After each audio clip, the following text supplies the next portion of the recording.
Assalamu alaikum. My dear students, welcome to my class. I am Rahima Ismat Ara, assistant teacher of Narayanganj High School and College. Today I will take your English second paper class. So let's start the class. Class 4, subject English second paper, and the topic is sentence. Sentence. At first we have to know what is a sentence. A sentence is a group of words that express a complete thought or idea. আমরা জানি sentence হচ্ছে কতগুলো বাক্যর আমরা বাংলায় যদি বলে থাকি যে কতগুলো ওয়ার্ড যদি পাশাপাশি বসে বা অনেকগুলো ওয়ার্ড পাশাপাশি বসে যদি সম্পূর্ণ মনের ভাব প্রকাশ করে বা কোনো চিন্তা বা ধারণা যদি প্রকাশ করে তখন তাকে আমরা সেন্টেন্স বলি বা বাক্য বলে থাকি। যেমন ধরো নিচে আছে দেখো, সারা এট দ্য ডেলিশিয়াস আইসক্রিম। তারা একটি মজাদার সুস্বাদু আইসক্রিম খেয়েছিল। আচ্ছা, ঠিক আছে, এবার দেখি formation of a sentence. Sentence আমরা জানলাম যে কতগুলো ওয়ার্ড পাশাপাশি বসে যদি সম্পূর্ণভাবে মনের ভাব প্রকাশ করে বা একটি অর্থবোধক কোনো বাক্য যদি তৈরি হয় তখন সেটাকে আমরা বাক্য বলবো। এখন আমাদের জানতে হবে যে বাক্যটা কিভাবে তৈরি হয়, বাক্যর গঠনটা কি হয়। এখানে আছে দেখো, অ্যাট ফার্স্ট একটা বাক্যতে সাবজেক্ট থাকতে হবে এবং ভার্ব থাকতে হবে। সাবজেক্ট এবং ভার্ব ছাড়া সাধারণত বাক্য হয় না। Plus object or extension. Example, I go to school, আমি স্কুলে যাই। তারপর আছে ওয়্যার ইউ, তুমি কোথায়, প্রশ্ন করা হয়েছে এবং এখানে দেখো প্রশ্নবোধক চিহ্ন আছে। Then how beautiful the flower is, ফুলটি কত সুন্দর, এখানে বিশেষসূচক চিহ্ন আছে, মানে এটি একটি উত্তেজনা প্রকাশ করেছে বা মনের আকস্মিক ভাব এখানে প্রকাশ হয়েছে। এখন আমরা জানবো যে সেন্টেন্স হতে হলে কি কি থাকতে হবে। এখানে দেখো, a sentence always has a subject and a verb. সাধারণত ভার্ব ছাড়া সেন্টেন্স হয় না, বাক্য হয় না। তাহলে আমাদের অবশ্যই একটি সেন্টেন্সে সাবজেক্ট তো অবশ্যই থাকতে হবে, প্লাস ভার্বও থাকতে হবে। Then it begins with a capital letter and ends with a full stop. অবশ্যই এটি ক্যাপিটাল লেটার দিয়ে শুরু হতে হবে এবং শেষ হতে হবে একটি ফুল স্টপ দ্বারা, নাহলে কিন্তু আমরা বুঝবো না যে বাক্যটি কমপ্লিট হয়েছে নাকি হয়নি। তারপর আছে দেখো, full stop, question mark or an exclamatory mark. Full stop দিয়েও বাক্য শেষ হতে পারে, কোয়েশ্চেন মার্ক দিয়েও বাক্য শেষ হতে পারে, আবার এক্সক্লেমেশন মার্ক দিয়েও কিন্তু বাক্য শেষ হতে পারে। এটা আমার বাক্যের উপর ডিপেন্ড করে যে আমার বাক্যটা কী অর্থ প্রকাশ করছে। এরপর চলো, read the given group of ওয়ার্ডস। আমরা এইমাত্র পড়েছি যে কতগুলো ওয়ার্ড যদি পাশাপাশি বসে তখন আমরা সেটাকে বাক্য বলে থাকি। এখন দেখো তো এখানে আছে নাম্বার 1-এ to water swim the. Number 2, this no read home. Number 3, read so it. এখানে কতগুলো বাক্য কিন্তু পাশাপাশি বসেছে, 3টা বাক্যতেই ওয়ার্ডগুলো কিন্তু পাশাপাশি বসেছে। এখন দেখবো আমরা যে বাক্যগুলোকে আসলেই বাক্য হয়েছে। আর কি কিছুক্ষণ আগে মিস বলেছি যে ওয়ার্ডগুলো যদি পাশাপাশি বসে, পাশাপাশি বসলেই কিন্তু বাক্য হবে না, পাশাপাশি বসে সম্পূর্ণভাবে মনের ভাব প্রকাশ করতে হবে, দেন সেটা একটি বাক্য হবে বা সেন্টেন্স হবে। এখানে দেখো আমার যে বাক্যগুলো আমি দিয়েছি এখানে এখানে কি মিসিং আছে, নিচে মিস এগুলো লিখেছি দেখো। This group of words do not make complete sense. একটি সম্পূর্ণ বা অর্থ কিন্তু প্রকাশ করেনি। They do not begin with a capital letter. তারা কিন্তু প্রত্যেকটা সেন্টেন্সই দেখো ক্যাপিটাল লেটার দিয়ে কিন্তু শুরু হয়নি। তারপর and end with a full stop, এবং 3টা বাক্যর একটিও কিন্তু ফুল স্টপ দ্বারা শেষ হয়নি। এক্ষেত্রে আমরা বুঝতে পারছি বাক্যগুলো কিন্তু সম্পূর্ণ নয়, এগুলোকে আমরা বাক্য বলতে পারবো না। ঠিক আছে, এখন একটা কথা আছে যে আমরা জানি যে সাধারণত কতগুলো ওয়ার্ড পাশাপাশি বসে মনের ভাব প্রকাশ করলে, কতগুলো ওয়ার্ড পাশাপাশি বসে যে মনের ভাব প্রকাশ করে সেক্ষেত্রে সেটাকে আমরা কি বাক্য বলে থাকি। কিন্তু মাঝে মাঝে আমরা খেয়াল করব একটি ওয়ার্ডেও কিন্তু বাক্য হয়, সেগুলো হচ্ছে ব্যতিক্রম, মানে 2-1টা বাক্য এরকম হয়। আনসার দেওয়ার ক্ষেত্রে সাধারণত ইয়েস নো এভাবে বাক্য হয়, কিন্তু মূলত কতগুলো ওয়ার্ড পাশাপাশি বসে যদি মনের ভাব সম্পূর্ণভাবে প্রকাশ করে সেটাকেই আমরা বাক্য বলে থাকি। এরপর তাহলে আমরা এতক্ষণ যা পড়লাম তার উপর ভিত্তি করে আমরা এখন বুঝতে পারছি যে সেন্টেন্সটা তাহলে কি। আমরা আরেকবার একটু দেখে নিই। What is sentence? সেন্টেন্স কি? এখানে আছে দেখো, at first group of words, at first group of ওয়ার্ডস থাকতে হবে, দেন কমপ্লিট থট, একটা সম্পূর্ণ একটি ধারণা থাকতে হবে, then subject and a verb combination, subject এবং ভার্বের কম্বিনেশন থাকতে হবে, সাবজেক্ট প্লাস ভার্ব অবশ্যই উপস্থিত থাকতে হবে, দেন begins with a capital letter and ends with a full stop, question mark or an exclamatory mark. মানে আমরা এতক্ষণ যা যা পড়েছি যে সেন্টেন্সে কী কী থাকতে হবে বা সেন্টেন্স কখন এটাকে আমরা বলতে পারবো যেটা একটি সেন্টেন্স, এই জিনিসগুলো যদি সেখানে বিদ্যমান থাকে, উপস্থিত থাকে, দেন আমরা সেই বাক্যটিকে বা সেই লাইনটাকে বা সেন্টেন্সটিকে আমরা কিন্তু অ্যাপ্রোপ্রিয়েট সেন্টেন্স বলতে পারবো। ঠিক আছে, আশা করি সেন্টেন্সের ধারণা তোমাদের ক্লিয়ার। এখন আমরা চলে যাব টাইপস অফ সেন্টেন্স। এখন আমরা চলে যাব যে সেন্টেন্সের যে প্রকার আছে, একটু আগে মিস তোমাদের দেখিয়েছি কোনো সেন্টেন্সের শেষে ফুল স্টপ আছে, কোনো সেন্টেন্সের শেষে কোয়েশ্চেন মার্ক আছে, কোনো সেন্টেন্সের শেষে বিষয়সূচক চিহ্ন আছে, কিন্তু এটা আমাদের বুঝতে হবে যে কখন ফুল স্টপ হচ্ছে, কখন কোয়েশ্চেন মার্ক হচ্ছে, কখন বিষয়সূচক চিহ্ন বসছে, এটা তোমাদের বুঝতে হবে। আর বোঝার জন্য আমাদের অবশ্যই আগে কী করতে হবে, টাইপস অফ সেন্টেন্সেস এটা কী করতে হবে, পড়তে হবে বা জানতে হবে। সেন্টেন্স, সেন্টেন্স কয় প্রকার এখানে আমি লিখেছি। আমরা জানি সেন্টেন্স মূলত 5 প্রকার। এখানে আছে দেখো, assertive sentence, interrogative sentence, imperative sentence, optative sentence, then exclamatory sentence. এখানে দেখতে পাচ্ছি আমরা অ্যাসার্টিভ সেন্টেন্স যেটা আছে, অ্যাসার্টিভ সেন্টেন্সকে আমরা আবার 2 ভাগে ভাগ করে থাকি। একটি হচ্ছে অ্যাফার্মেটিভ সেন্টেন্স, নাম্বার 2 হচ্ছে নেগেটিভ সেন্টেন্স। ঠিক আছে, এখন আমরা প্রত্যেকটি সেন্টেন্স ডিটেইলস আলোচনা করব, মনোযোগ দিয়ে ক্লাসটা দেখব। এখন দেখো, অ্যাট ফার্স্ট এখানে আমাদের আছে অ্যাসার্টিভ সেন্টেন্স। যে সেন্টেন্স কোনো বিবৃতি প্রদান করে তাকে অ্যাসার্টিভ সেন্টেন্স বলে। মানে যে সেন্টেন্স দ্বারা কোনো বর্ণনা বোঝায় বা কোনো কিছু বোঝানো হয়, এটা করেছি, এটা আর কি কোনো কাজ বোঝায় বা কোনো বর্ণনা বোঝায় কোনো কাজে, সেটাকে আমরা অ্যাসার্টিভ সেন্টেন্স বলে থাকি। যদি আমরা ইংরেজিতে বলি, দেখো, the sentence which simply asserts something is called an assertive sentence. যেই সেন্টেন্সটি সিম্পলি কোনো কিছু বর্ণনা করে সেটাকে আমরা অ্যাসার্টিভ সেন্টেন্স বলে থাকি। যেমন example, he plays football, say football খেলে। দেন দে গো টু স্কুল, তারা বিদ্যালয়ে কী করে, যায়। এখন দেখবো, মিস একটু আগে তোমাদের বলেছি অ্যাসার্টিভ সেন্টেন্সকে আমরা 2 ভাগে ভাগ করে থাকি। এখানে আছে দেখো assertive sentence, affirmative sentence, negative sentence. মানে অ্যাসার্টিভ সেন্টেন্সকে আমরা 2 ভাগে ভাগ করে থাকি। একটি হচ্ছে অ্যাফার্মেটিভ মানে হ্যাঁবোধক বাক্য, আর হচ্ছে আরেকটি নেগেটিভ সেন্টেন্স যেটা হচ্ছে নাবোধক বাক্য। প্রথমে আমরা পড়বো অ্যাফার্মেটিভ সেন্টেন্স। যে সেন্টেন্স দ্বারা কোনো হ্যাঁবোধক উক্তি করা হয় তাকে অ্যাফার্মেটিভ সেন্টেন্স বলে। একটু আগে মিস বলেছি যে যে সেন্টেন্স দ্বারা কোনো বিবৃতি প্রদান করা হয় তাকে অ্যাসার্টিভ সেন্টেন্স বলে। এখন বিবৃতি সেটা তোমার হ্যাঁ সূচকও হতে পারে, না সূচকও হতে পারে। সেই সেন্সে আমাদের অ্যাসার্টিভ সেন্টেন্সকে 2 ভাগে ভাগ করা হয়েছে। যখন আমি হ্যাঁ সূচক কোনো কথা বলবো তখন সেটাকে আমি অ্যাফার্মেটিভ সেন্টেন্স বলবো, আর আমি যদি না বোধক কোনো কথা বলে থাকি তাহলে সেটা হবে কি, নেগেটিভ সেন্টেন্স। তাহলে আমরা বুঝতেই পারছি যে যে সেন্টেন্সে হ্যাঁবোধক উক্তি করা হয় বা হ্যাঁবোধক বিবৃতি প্রদান করা হয় সেটাকে আমরা অ্যাফার্মেটিভ সেন্টেন্স বলবো। দেখো, the sentence which something is affirmed is called an affirmative sentence. যেখানে আমরা হ্যাঁবোধক কোনো বিবৃতি প্রদান করছি বা করি সেই সেন্টেন্সগুলোকে আমরা কি বলবো, অ্যাফার্মেটিভ সেন্টেন্স। এক্সাম্পল দেখো, হি গোজ টু স্কুল, সে বিদ্যালয়ে যায়। এই বাক্যটিতে কিন্তু আমরা কোনো নাবোধক কোনো কথা বলিনি। ঠিক আছে, এই জন্য এই সেন্টেন্সটি একটি কি, অ্যাসার্টিভ, বাট এটা অ্যাসার্টিভের মধ্যে একটি অ্যাফার্মেটিভ সেন্টেন্স। এরপর আছে দেখো নেগেটিভ সেন্টেন্স। যে সেন্টেন্স দ্বারা কোনো নাবোধক উক্তি করা হয় তাকে নেগেটিভ সেন্টেন্স বলে। The sentence in which something is denied is called a negative sentence. যে সেন্টেন্সে কোনো বাক্য এমনভাবে বলা হয় যে না করা হচ্ছে বা নাবোধক কোনো কিছু বোঝানো হচ্ছে, সেই সেন্টেন্সকে আমরা কি বলবো, negative sentence. Example, he does not go to school, সে বিদ্যালয়ে যায় না। একটু আগে মিস দেখালাম অ্যাফার্মেটিভ সেন্টেন্সে হি গোজ টু স্কুল, সে বিদ্যালয়ে যায়। সেটি অ্যাসার্টিভ সেন্টেন্স ছিল, বাট হ্যাঁবোধক বাক্য ছিল, দ্যাটস ওয়াই ওটাকে আমরা অ্যাফার্মেটিভ সেন্টেন্স বলেছিলাম। আর যেহেতু এখানে আমাদের অ্যাসার্টিভ সেন্টেন্স, বাট এখানে আমরা নাবোধক কোনো উক্তি প্রকাশ করছি, দ্যাটস ওয়াই এটা কি হবে, নেগেটিভ সেন্টেন্স। আশা করি বুঝতে পেরেছ। এখন আমরা চলে যাব আমাদের সেন্টেন্সের 2 নং যে প্রকারটি আছে সেটি ইন্টারোগেটিভ সেন্টেন্স।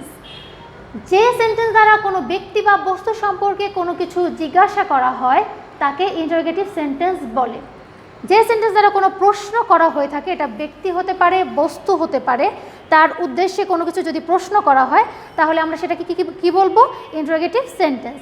যেমন ধরো, দেখো এখানে লেখা আছে, the sentence in which a question is asked about a person or a thing is called an interrogative sentence. যে সেন্টেন্স দ্বারা কোনো পার্সন বা কোনো থিংকে কোনো কিছু আস্ক করা হয়, কোনো প্রশ্ন করা হয়, সেটাকে আমরা ইন্টারোগেটিভ সেন্টেন্স বলে থাকি। দেখো example, where are you going? তুমি কোথায় যাচ্ছ? আর আরেকটা কথা, ইন্টারোগেটিভ সেন্টেন্স চেনার উপায় হচ্ছে, প্রশ্নবোধক বাক্য চেনার উপায় হচ্ছে সেন্টেন্সটির শেষে একটি প্রশ্নবোধক চিহ্ন থাকবে। দেখো এখানে প্রশ্নবোধক চিহ্ন কিন্তু দেখা যাচ্ছে, তাহলে আমরা কিন্তু ইজিলি বলতে পারি এটি একটি ইন্টারোগেটিভ সেন্টেন্স। অ্যাট ফার্স্ট আমরা তো আগে দেখব সেন্টেন্সটি পড়ে, যদি কোনো ব্যক্তি বা বস্তুকে যদি প্রশ্ন করে সেক্ষেত্রে আমরা বুঝবো এটি ইন্টারোগেটিভ সেন্টেন্স।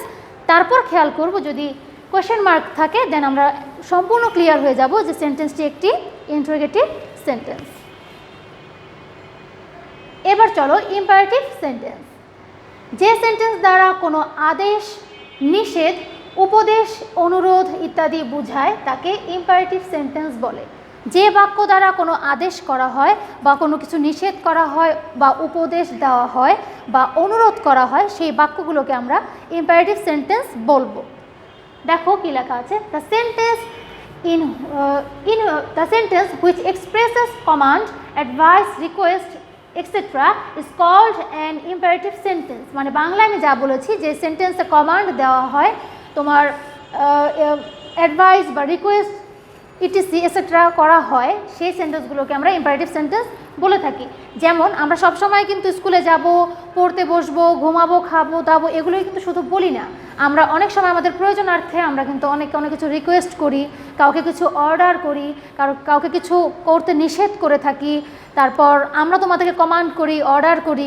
তো এই যে বাক্যগুলো, বাক্য অনুযায়ী এগুলোর মধ্যে কিন্তু ভিন্নতা রয়েছে, তা সেই জিনিসগুলো একটু খেয়াল করতে হবে।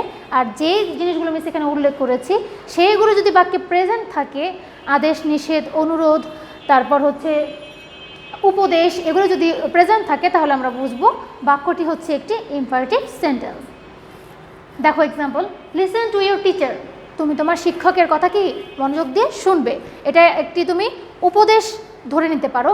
যেহেতু বাক্য একটি উপদেশ বোঝাচ্ছে, তাহলে আমরা বলতে পারি দিস সেন্টেন্স ইজ আ কি ইম্পারেটিভ সেন্টেন্স। দেন অপটেটিভ সেন্টেন্স। যে সেন্টেন্স দ্বারা প্রার্থনা, মনের ইচ্ছা বা শুভ অশুভ কামনা বোঝায় তাকে অপটেটিভ সেন্টেন্স বলে। আমরা সাধারণত দেখবে অনেক সময় অনেকের ক্ষেত্রে আমরা প্রার্থনা করি, তারপর আমরা আমাদের মনের ইচ্ছা প্রকাশ করি, আবার ব্যক্তিভেদে আমরা শুভ বা অশুভ কামনাও করে থাকি। তুমি দীর্ঘজীবী হও, তুমি জীবনে অনেক উন্নতি করো, তুমি ভালো হও। দেন আবার কার জন্য আমরা প্রার্থনাও করি, তোমার লাইফে অনেক ভালো হোক, আল্লাহ তোমার সহায় হন, সৃষ্টিকর্তা তোমাকে দীর্ঘজীবী করুন। এই যে প্রার্থনা বা মনের ইচ্ছা প্রকাশ করা বা কারো জন্য শুভ বা অশুভ কামনা করা, যে বাক্য দিয়ে এই জিনিসগুলো প্রকাশ পাবে সেই বাক্যগুলোকে আমরা অপটেটিভ সেন্টেন্স বলে থাকি। দেখো আছে, the sentence which expresses prayer, প্রার্থনা or wish is called an optative sentence. সেই সেন্টেন্সটাকে অপটেটিভ সেন্টেন্স বলা হয়। Example, may you be happy. তুমি তোমার জীবনে কি হও, সুখী হও। এরকম সেন্টেন্স সাধারণত অপটেটিভ সেন্টেন্স ম্যাক্সিমাম সাধারণত মে দিয়ে শুরু হয়। এটা একটা সহজ উপায় চেনার, যে অপটেটিভ সেন্টেন্সগুলো আমরা দেখলে কিভাবে চিনব। ম্যাক্সিমাম, কিন্তু সব সেন্টেন্স না, কিন্তু ম্যাক্সিমাম সেন্টেন্স সাধারণত মে দিয়ে শুরু হয়ে থাকে। আচ্ছা, এরপর আমরা চলে যাব আমাদের লাস্ট যে প্রকারটি আছে, এক্সক্লেমেটরি সেন্টেন্স। এখানে আছে দেখো, যে সেন্টেন্স দ্বারা মনের আকস্মিক ভাব বা আবেগ প্রকাশ পায় তাকে এক্সক্লেমেটরি সেন্টেন্স বলে। একটু আগে যেমন বলেছি যে সেন্টেন্স দিয়ে আমরা অনেক কিছু প্রকাশ করি, হ্যাঁ বোধক না বোধক বাক্য প্রকাশ করি, প্রশ্ন করে থাকি, মনের আবেগ প্রকাশ করে থাকি, দেন আদেশ করতে পারি, অনুরোধ করতে পারি, নিষেধ করতে পারি। একটু আগে দেখলাম যে প্রার্থনা করতে পারি, দেন মনের শুভ বা অশুভ কামনাও প্রকাশ করতে পারি।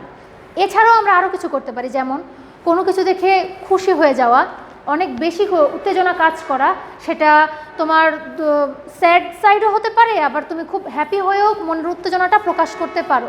সেক্ষেত্রে কিন্তু সেন্টেন্সটা আমার একটু স্ট্রাকচারে চেঞ্জ আসে, সেই সেন্টেন্সগুলোকে আমরা এক্সক্লেমেটরি সেন্টেন্স বলে থাকি। আমি এক্সাম্পল দিয়ে তোমাদের বুঝিয়ে দিচ্ছি।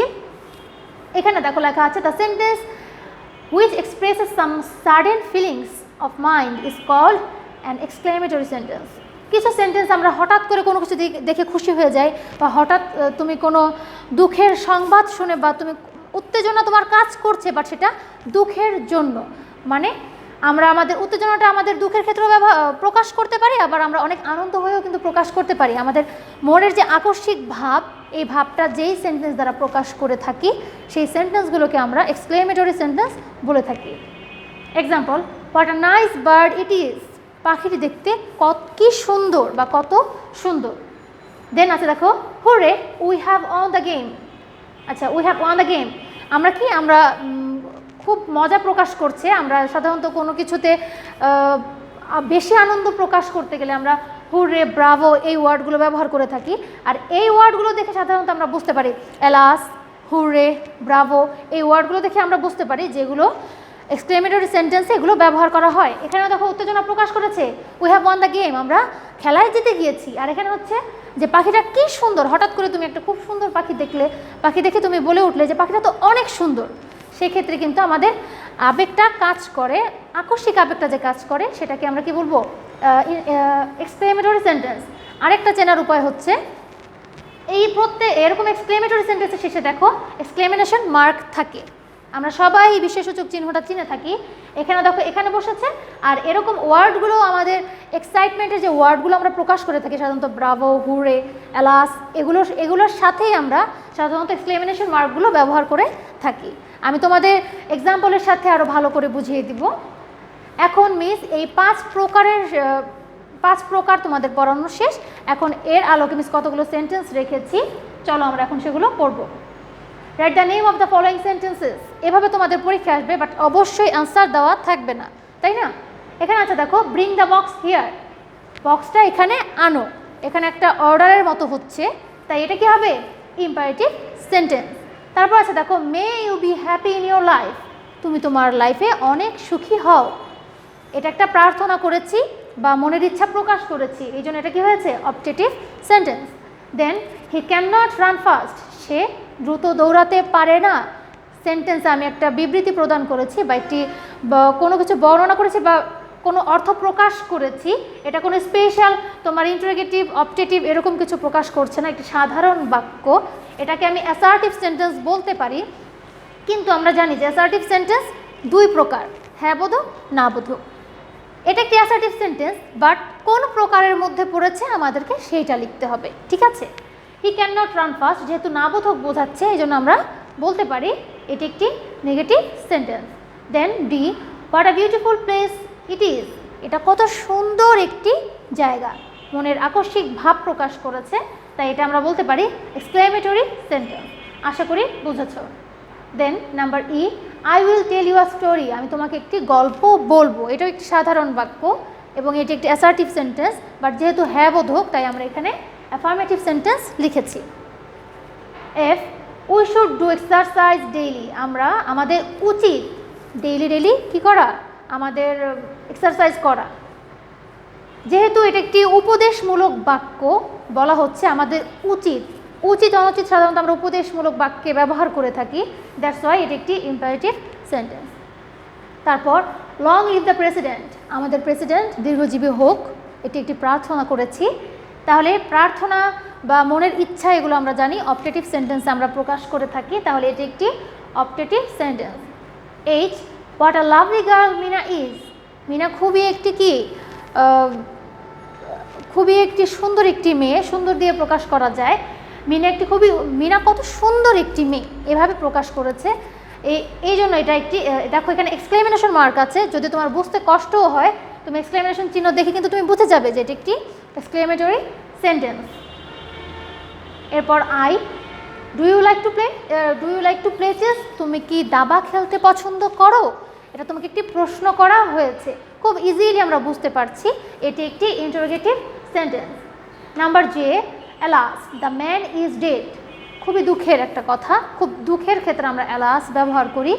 লোকটি আর জীবিত নেই, লোকটি মারা গিয়েছে।